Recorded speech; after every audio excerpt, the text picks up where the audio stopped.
I like to normally start these talks. I know some of you people might not know anyone. I'm here on my own from Helsinki. So if you're sitting next to someone right now, you don't know them, just tap them on the shoulder and shake their hand and say, "G'day, my name's whatever." So just meet someone.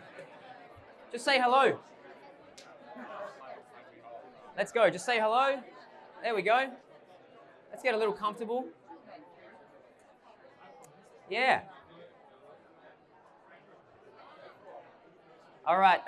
Who here is interested in this, or who here wants to learn about this? And then who here is here because I have nothing else to do? Oh, okay. So people are interested in this. Yeah, sweet. Okay. Show of hands, do you guys know anybody who's struggled with anxiety or depression? Do you know anyone? Okay.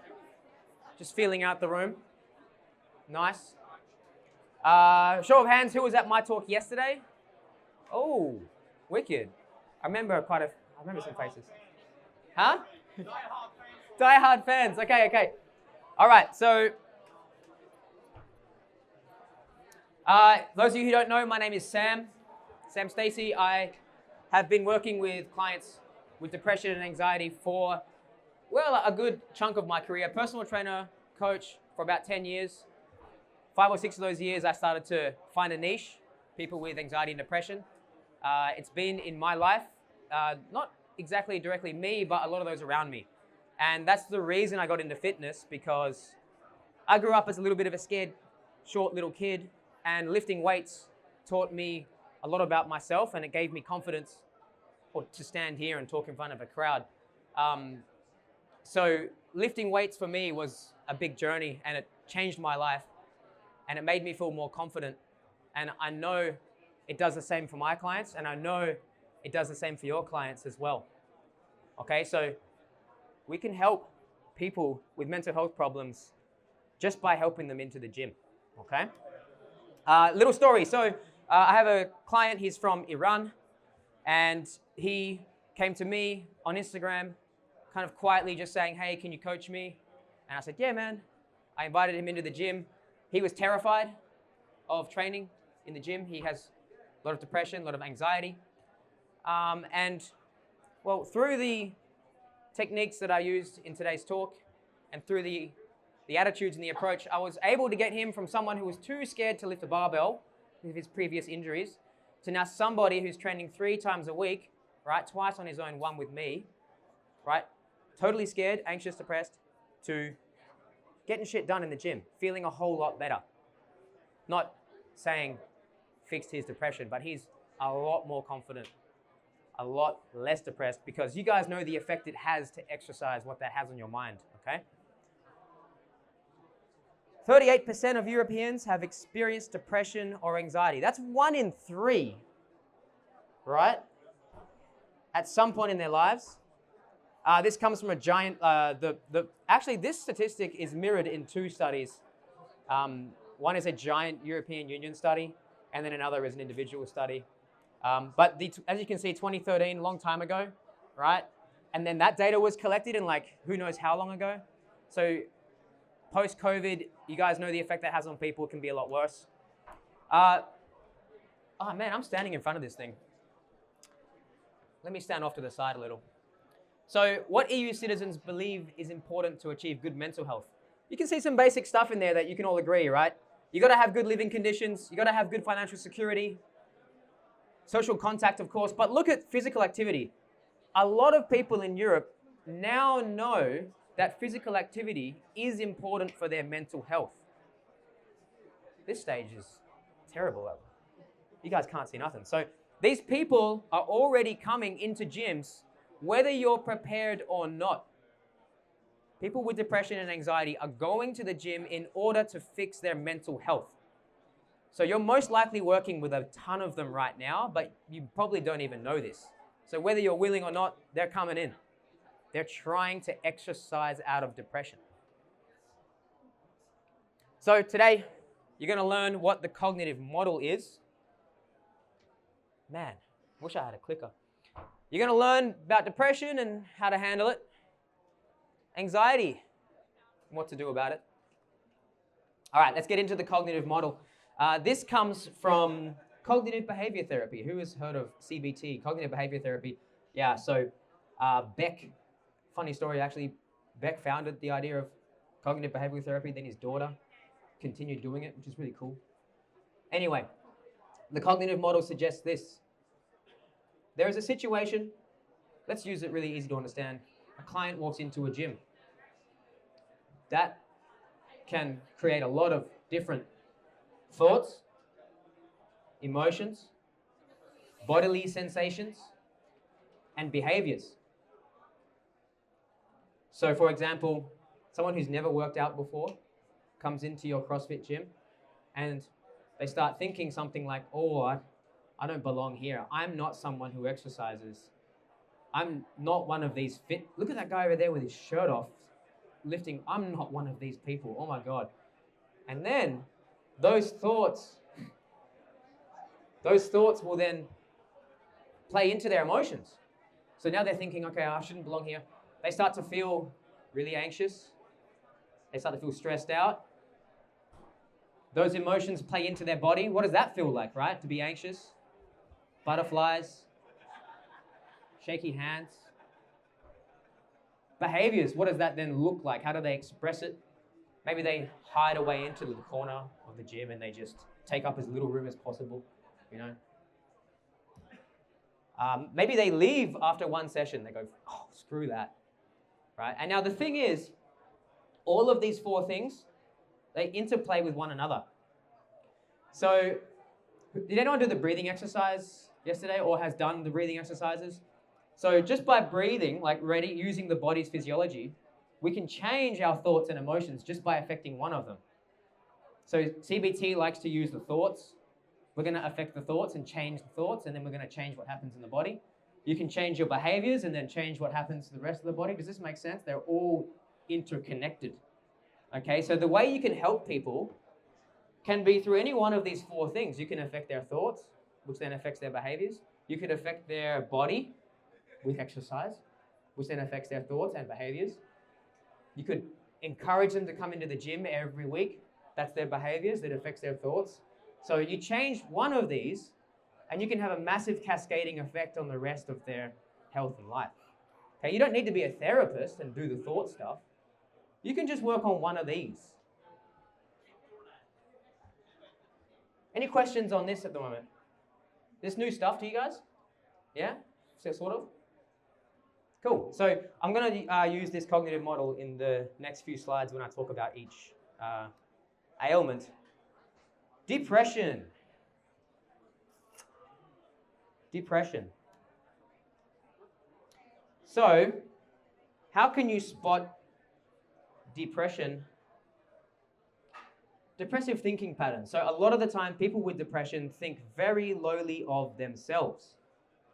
They will often catastrophize. So if I go to the gym, I'm going to mess up. I'm going to make a huge ass of myself and everyone's going to notice.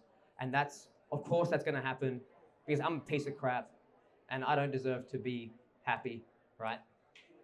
I don't belong here. I'm not strong enough compared to them, right? They have really negative self-referential thoughts. And they probably won't tell you this. There might be hints of it at times. They might say stuff like, oh, no, I'm not. I'm not one of those people. Emotions, anxiety, shame, hopelessness. Low motivation might be one of the most serious gripping problems when you deal with someone with depression. Okay, you might not see the anxiety, shame, hopelessness, lack of positive emotions is another big one. But the low motivation, depression crushes your dopaminergic system and makes you just want to lay in bed, withdraw from society. It makes you want to not do anything. So the doing of things is like the main issue for people with depression. Big one. And then in the body, right, in the nervous system, a lot of the time they're in fight or flight, or they're so far up fight or flight that they reach this sort of shutdown. Have you guys heard of fight, flight, freeze? That sort of response. They're so often traumatized or stressed that their body is now just into shutdown. And that's why they withdraw. That's why they do nothing, because their body, it's the purpose of the shutdown is to prepare yourself for death, to give up, to relinquish. And they're so stressed out and so overwhelmed that they've just given up. If you've ever seen like a fox catch a rabbit, and the rabbit just sort of goes limp, it's not even fighting anymore, it's over. So that's kind of what's happening in their nervous system, is they're so overwhelmed, so stressed, that their body is kind of shutting down. That's why they feel so lack of energy.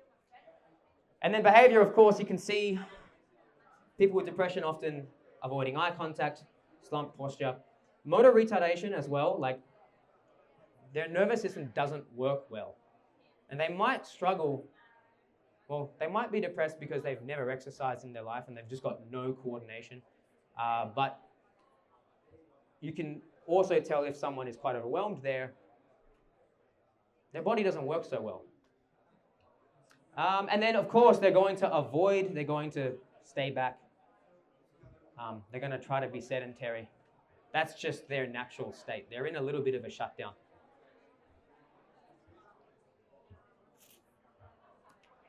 All right. Now, this is going to be hard to go deep on this because I did quite a lot of this yesterday at my talk, the motivational interviewing talk. If you want to watch it, I'm going to post it up. You can follow me on Instagram. There'll be most likely stuff from that. You'll be able to watch the whole thing. I'll put it on YouTube. But empathetic listening. So just being able to empathize with the client will go so far in building your relationship with them. So one way of empathizing is to simply say back to the client, your customer, how you think they're feeling. You need to verbally express it to them so they know that you know how they feel. Let me give you an example. I'll call this client Jack. Hey Jack, I know that things for you are not very easy right now and it's really hard for you to come into the gym. I don't even know exactly what you're going through, but I know times are hard. So saying back to them, hey man, I know this isn't an easy time for you. I totally understand. Makes sense to me that you weren't here last week. You're saying to them how you think they feel, right? You could say something else, another inclusive statement, something like, hey, you're not alone. A lot of people feel this way. I work with a lot of clients that feel the exact same way you do, right? You're a lot more normal than you think you are. So that is like empathizing, telling them that you understand and why, like you're saying it. Does that make sense? You say how you think they're feeling, and then they feel heard, and that builds the relationship, and that's really important.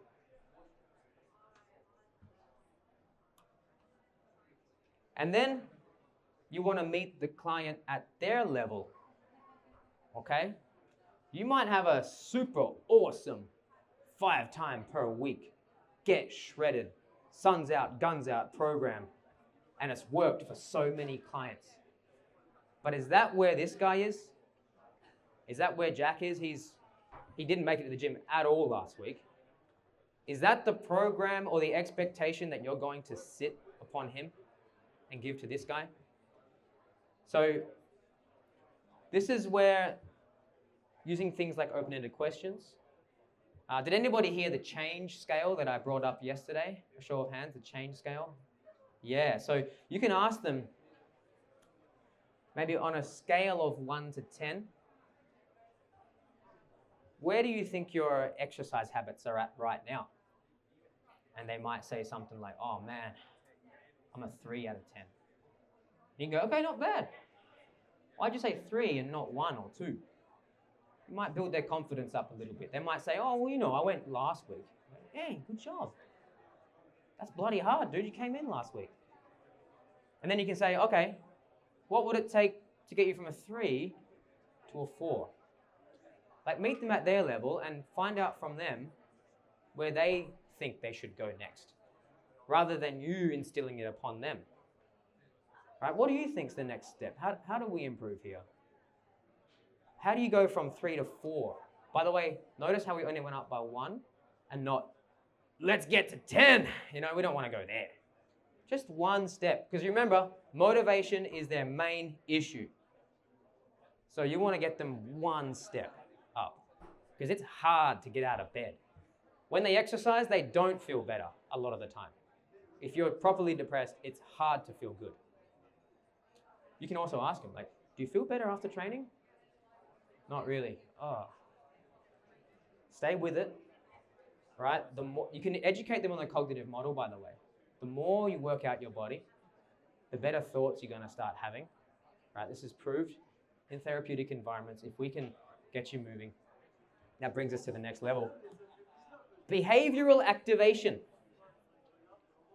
If you go to a therapist for depression, and let's say they don't administer drugs, which is totally fine, it happens. They get you out of a slump. They will often try to get you to perform behaviors that make you feel more motivated. It's kind of like momentum. Once you start to do something, you get a little bit of dopamine, you feel a little bit of achievement, and then that can sort of persist into your own personal life. So you can do something. Oh, actually, let's look at my next slide. What behaviors help people? Actually, has anyone got any ideas before I go to the next slide? What behaviors could help a depressed person feel better? There's a really obvious one. That's the first example. Who wants to put their hand up? Yo. Get out. Yeah. Get outside, right? Perfect. Anyone got anything else? This is cool. Who's got ideas? You don't have to be right. I just want to see what people think. Over here? Yes? Sunlight? Yeah. That's a good one. That's in the slide. Nice. Anyone got another idea? Working? Walking. Yeah, so that's like movement, right? Who wants to say exercise, yeah? Right? Boom. This is what all you guys can help with. And this is a massive one. Really powerful one. Exercise. Put your hand up if you're aware that exercise improves mental health. Yeah. Yeah. Sunlight. Boom. Boom. Definitely. You guys probably listen to Huberman Lab and all that stuff, right? The suprachiasmatic nucleus regulating circadian rhythms and helping you sleep, making you feel better, assisting in production of dopamine. Sunlight, beautiful. Nutrition, eating better, or maybe just eating at all. Some people don't eat when they're depressed. And just helping them create some structure in their eating can be really useful. Sleep schedule. Often, one of the first things that precedes a depressive cycle, the first thing to go away, is their sleep schedule. They start staying up later in the night. Actually, one of the really common things in depression is they wake up really early in the morning and they can't go back to sleep. So their sleep cycle starts to go down the drain. So that's one of the first things you can notice. And then, as you guys know, sleep affects pretty much every cell in the body, almost on a DNA level as well. So helping someone maybe with their sleep cycle. Helping them construct a bedtime. This might sound like really basic shit, but it's very important. Socializing, spending time with loved ones. Like I said before, withdrawal is a really common symptom of depression, and that, again, leads to another depressive cycle. So they think, I'm shit, I'm not worthy of hanging out with friends, I'm gonna hang back. And then they think, oh, it's Saturday night, I'm at home alone, of course, I'm a piece of crap. And then that just reinforces one another. So helping them figure out ways to socialize. Hey, sauna, put your hand up if you like sauna. Anyone? Ooh, it's growing, nice. Yeah. Living in Finland, we do this stuff all the time. Oh man. Sauna has been shown to help a lot with depression. If you bring your body temperature up like properly to the point where your body thinks it's dying, it's actually pretty bloody good. Mindfulness is useful. A lot of people with depression have a trouble with this one though, because it's like, well, my mind is the issue. Why the hell do I want to spend more time in there? So unless you know how to teach mindfulness properly, maybe not the best option. There's a bunch of apps out there that can help.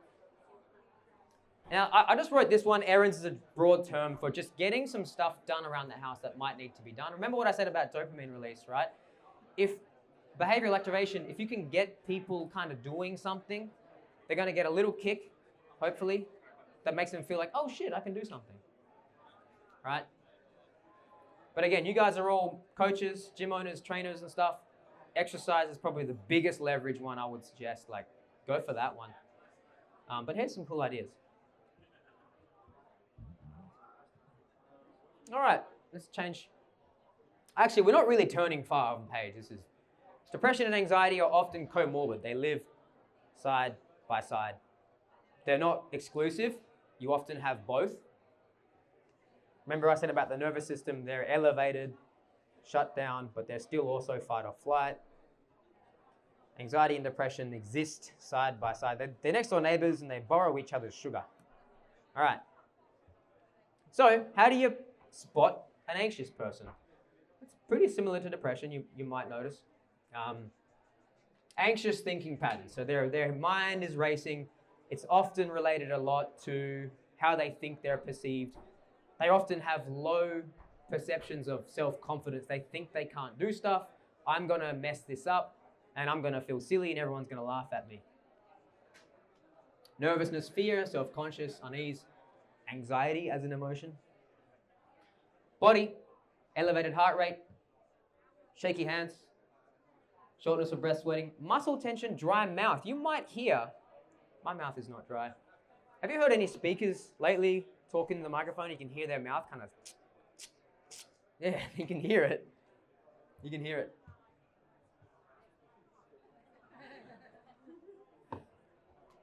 All right. Yeah, you can hear that in people's voice. People's voices get tighter and a little bit more higher pitched as well. Their vocal cords tighten, hamstrings tighten, flexor muscles tighten up a little bit. Behavior, constantly scanning the room. If you're demonstrating an exercise to some people with anxiety, they might not even be looking at you. They might be fidgeting with their shirt, looking around a little bit. You might notice they're not even paying attention because they're just in here, oh shit, you know? So creating kind of a calm environment, or one thing I do actually, I'm just going to go off on a tangent. When I'm inviting someone into the gym for the first time and they're like newbie gym person or anxious, you can tell, I walk them through the gym and I'm kind of like giving them a tour. Like, here's the barbells, you know? Pick it up. How heavy do you think this thing is? They pick it up. Like, oh, I don't know. What do you think? I don't know. Is it 10 kilos? Ooh, not bad. 20 kilos. No shit, right? This is an Eleiko one. This shit's like 800 euros. And they go, what? And they go, I know, man. Let's go over here. Oh, look, there's Tim. Tim, what's going on? You shake his hand. You introduce them to people as you're walking them through the gym. Anybody that you know, just go be like, oh, hey, Tim, this is Alan. It's my new client, right? And they're going to start going, oh, I know people now.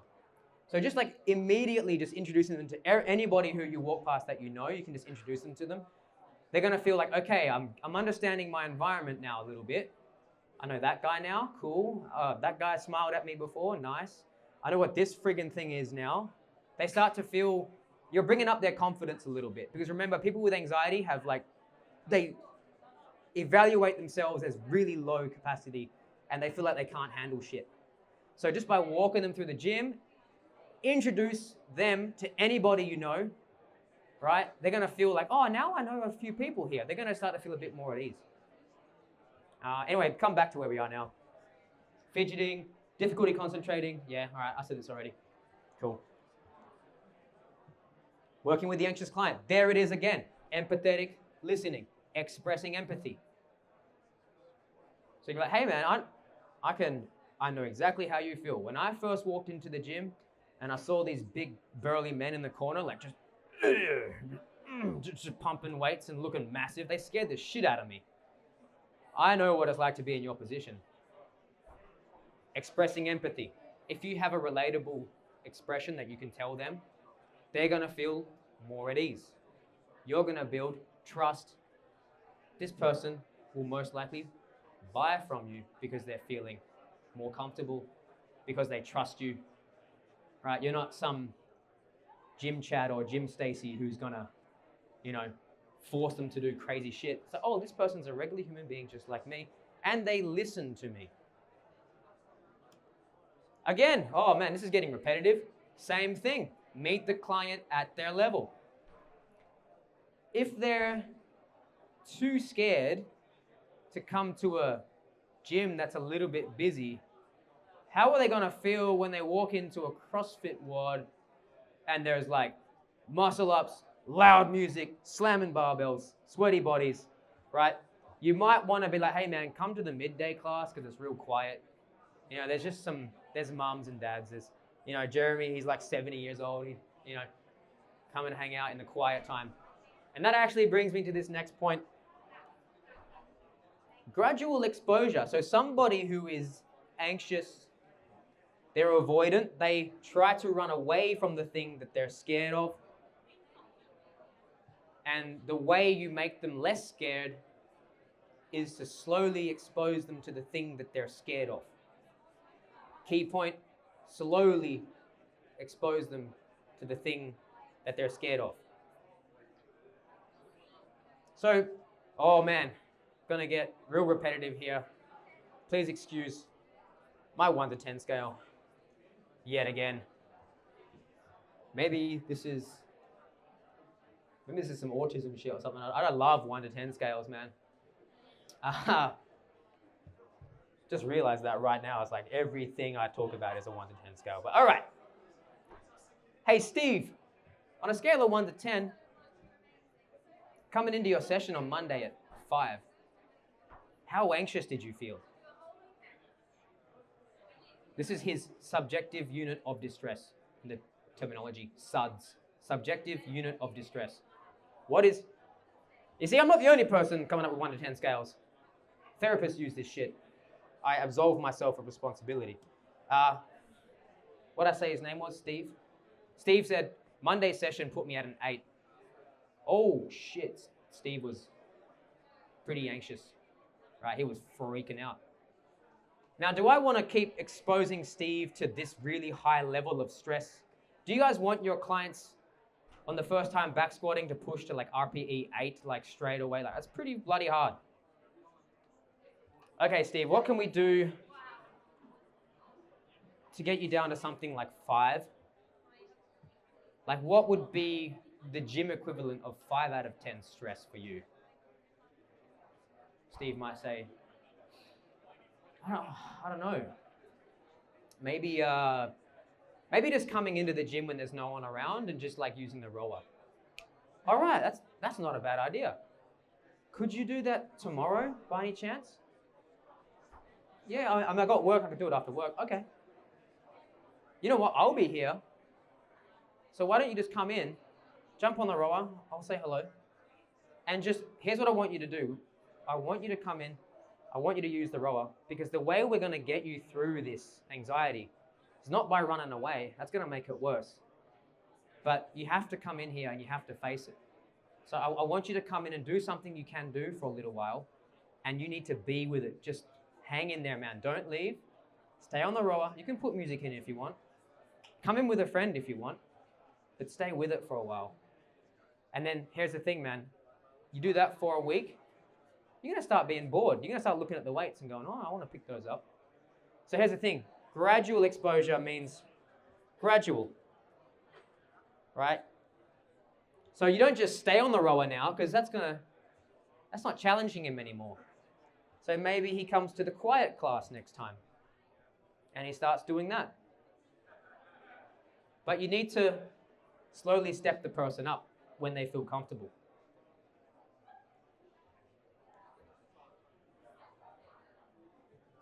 All right, that was a real quick crash course into dealing with some pretty heavy and complex shit. Does anyone have any questions that they want to yell out now?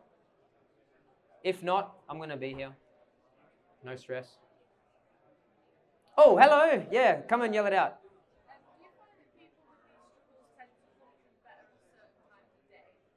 Yeah. So the question was, do people with these struggles function at certain times of the day? No.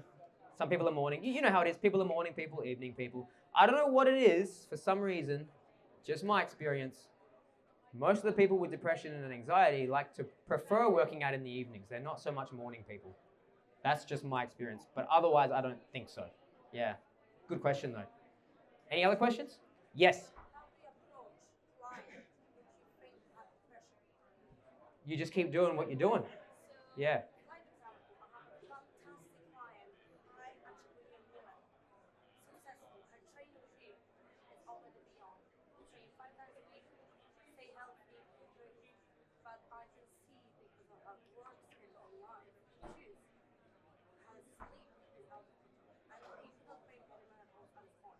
Yeah.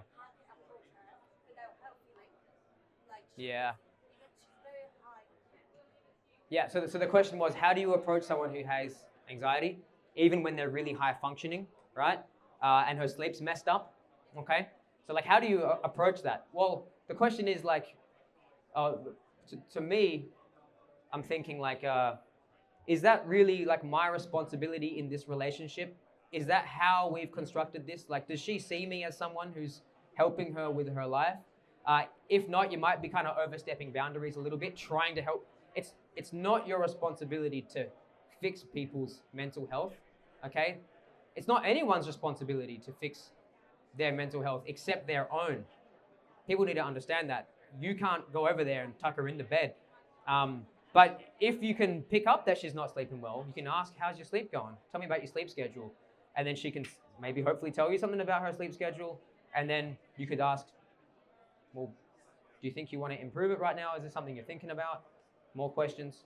She might say like, yeah, I would like to do it. Oh, have you thought about how you would do it? Just questions, questions, questions. Seeing if she wants to do it. If people aren't willing to change, you can't make them change. You can't just jump in there and fix their lives, especially if they don't want it. Any other questions? I can take one more and then I'll go walk off. Yeah. What do you find helps approach people? So you notice they're having trouble. How would you personally approach them? Yeah. Get them going. Yeah. So the question was, if you notice someone is struggling mentally, you can kind of see it. You saw those things in the past slides. You can just tell. How do you help them? Again, I don't like to sort of like bring it up. Be like, hey, do you have depression? Like, I don't want to do that. Just empathize. Like I said, empathize. Ask questions. You don't need to address it. You can just ask. You can just ask them, how's training going? You know, what's been on your mind? Open-ended questions. All this stuff, by the way, I taught in my last seminar, which you can also grab as well. It'll be up there.